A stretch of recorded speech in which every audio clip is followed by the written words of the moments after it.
just want the whole world to know about I love you, and I'll never try to hurt you.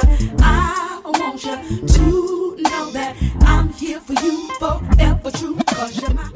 I was born in Punta Gorda, and my mother had some challenges in her life, and she had 7 of us at that time. You know, so it was difficult for her to actually raise 7 children. So then she moved to Dangriga, and it was from there she met my paternal grandmother. And my grandmother decided to, because of the amount of children my mother had, she decided to lessen the load, to lessen the burden, and she decided to keep me. A couple of months after, I was my grandaunt, my grandmother's sister. She came by and she said, you know, I want this child because all my children are older and they've left. So I need somebody to stay along with me. So I was handed over to my grandaunt, around the same age, 2.5, you know, and it was with her that I grew up. My grandmother was a disciplinarian, you know, highly disciplined woman, you know. And I used to look at her as a very powerful person and spiritual. So she instilled in me the value of family, strong family values, in that I was still able to make connections with my mother, my siblings, likewise my father, all right? And my father didn't only have, my father had a lot of children, all right? And my grandmother always used to always say, make sure you meet your other brothers or other sisters on a weekly basis or daily basis from time to time. She would ensure that the person in the neighborhood who is in need gets something to eat. And I would be the person who would take the food to that person, or the sheet to that person, or go and fetch the water for that neighbor. And another lesson was relating to education.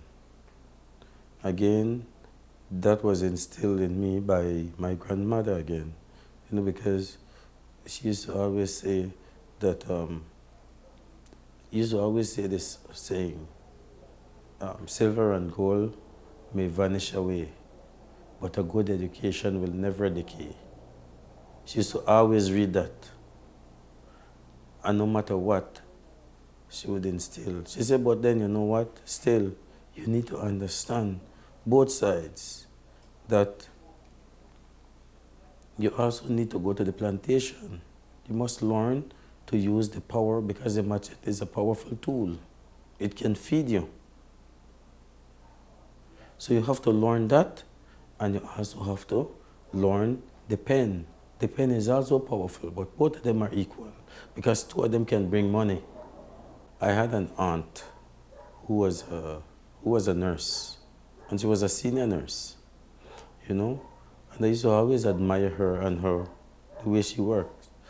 But also though, I was a teenager, about 16, 17 years old, I had that in mind, that I wanted to do something that whereby I would give some form of service to others by helping those people. And that turning point came when I decided at the age of 19, after graduating from high school, that I wanted to be a nurse. You know, and I told my classmates, you know, I'm going to be a nurse. I want to be a nurse. Some made fun of me. They said, no, I don't think so. That's not true. I said, yes. And I applied, sent in my application, and I was accepted. All right? I was accepted to the Belize School of Nursing in 1986, October. When I started nursing in 1986, I was the only male in my class. And that was like a class of about 26 students, right? But I persevered.